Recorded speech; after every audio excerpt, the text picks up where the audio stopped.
Hello, thanks for dropping in. Just before I get to the point where I'm going to take out the two RAM chips that are, wait for it, here and here, I just wanted you to have a look at what I assume is chocolate, which somehow has got into this.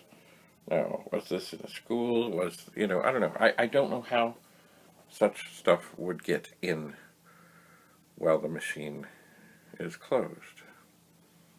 Because there's no remnants anywhere else. It's just right there on the circuit board. But who knows? So it does seem to flow a little bit under the chips at the right side. The RAM chips and also the chip above. Now, you think that this is just, oh yeah, just wipe it off. Well, this stuff is hard. It's been there, I don't know how many years or decades. So I'm going to follow Rudy's advice and try and dump on some alcohol and see what happens. But in the meantime, before that, the two chips on the very end, on the right side, well, maybe I'll do yeah, you know what, no, I'm going to do the first two. And then I'll see what I find on the other pet when it comes to screen RAM issues, if there are any. I'm hoping, of course, that there are not. But in some ways, I guess I'm hoping that there are, because that would explain and maybe get rid of the problem with the program there. So, gee, do I want to have bad RAM chips, or do I not want to have bad RAM chips? I suppose if they were bad, I could just swap them out and carry on. But if they're good, and I guess the other thing to try, and once again, these things, slow, methodical steps.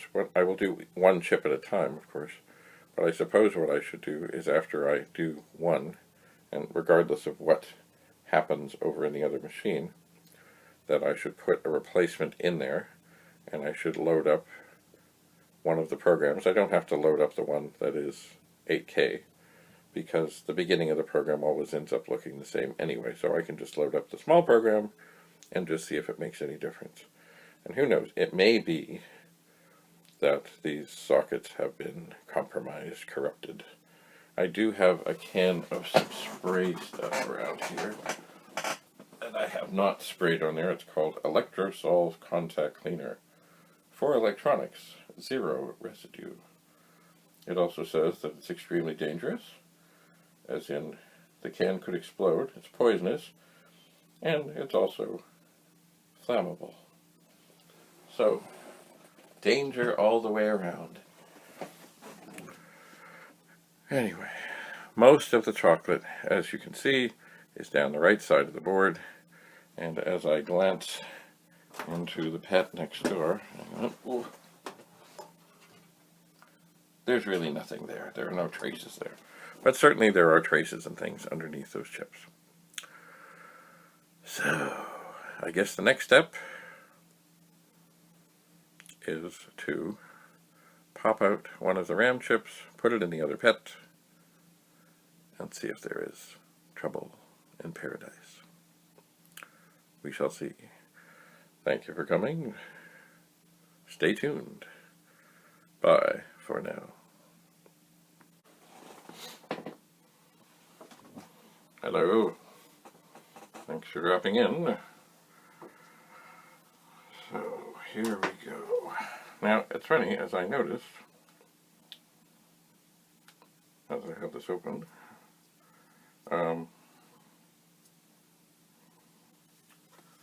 I do see it looks like these sockets at some point have already been replaced. They are definitely higher. At least they seem to be.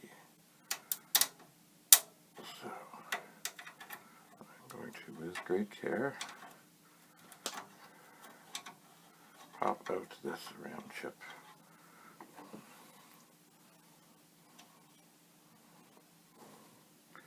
Oh yeah, that's been replaced at some point. So I'm going to set this over here so I know which one it is. It's also the one with the chocolate on it. Okay, so the pet across the way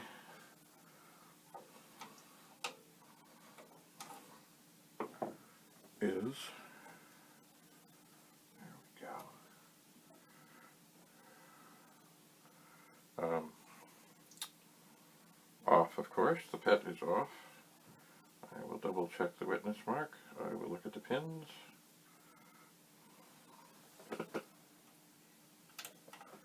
I should probably have my glasses on as I do this.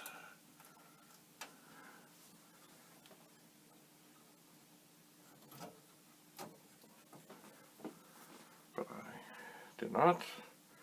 So I have the chip in. I'm going to turn this pet on and look. Oh, indeedy. Now, I'm just going to double check that I have that in there right. And I do. And what I'm seeing on the screen, the cursor is flashing.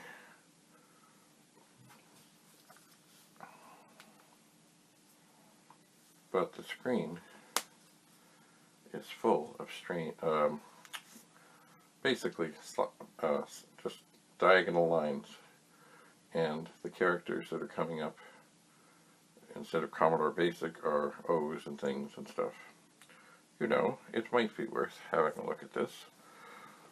So I think I will stop recording at this moment, and we can look at the screen together. Hi again, we're back. So here indeed is what the screen looks like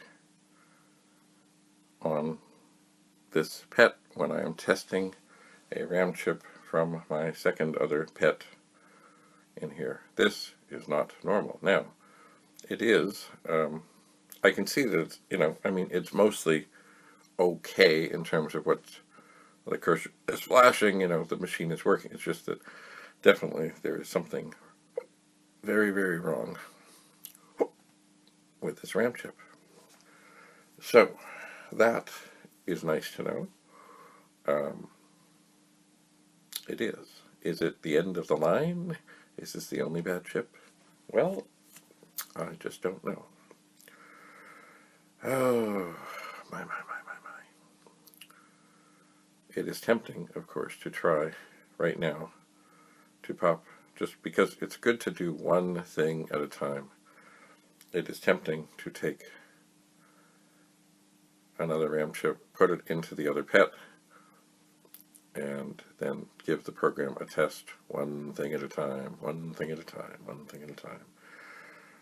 So maybe that is what I will do. Anyway, it's very handy that the screen RAM and the RAM are the same, because what better way to get a real visual look at what's going on, but to see something such as this screen. So, stay tuned. The saga continues. Hello. So, I have indeed installed another RAM chip inside of the other pet. This is what the screen RAM, this is what the pet looks like when I have put the chip from the other pet inside the screen RAM of this one. Now, as I scroll back to the other machine, you'll see that it has indeed started up okay with the replacement chip in there. So I'm going to load just the first memory filling program that is on the tape. It is only for the 1K, but that should be enough to see if there's any difference. It should be.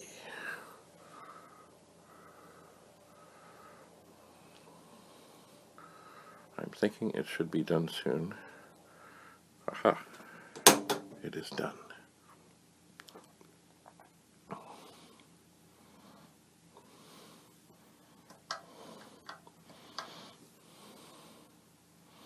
Oh yes, we want to list first. Do we see bad things? Yes, we see bad things. I'm not sure if it isn't a little different. I am not sure. Certainly the first part is kind of consistent.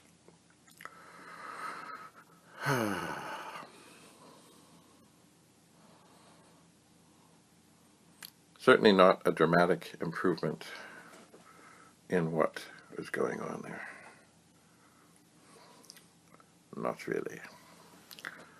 So back to our slow, methodical way of turning everything off, taking out the other RAM chip, testing it, and trying another one in here. And we will see. I did notice, definitely, that, you know what, the sockets have not been replaced in the RAM chips. Other sockets that have very, very, very good strong pins have been put into the sockets. Probably because of the chocolate. So, alright. More RAM testing. Thanks for being here. Stay tuned. Hello. Well, what have I done? I have swapped the RAM chip out and put another one into this machine. And what do I see? Well, it's not encouraging as of this moment. I'm thinking more and more that I really need to do something about these sockets. Now, I'm probably going to try another chip in here and see what is what, I think. But definitely another example of what you might see when you have a bad RAM chip. So stay tuned. Here we go again.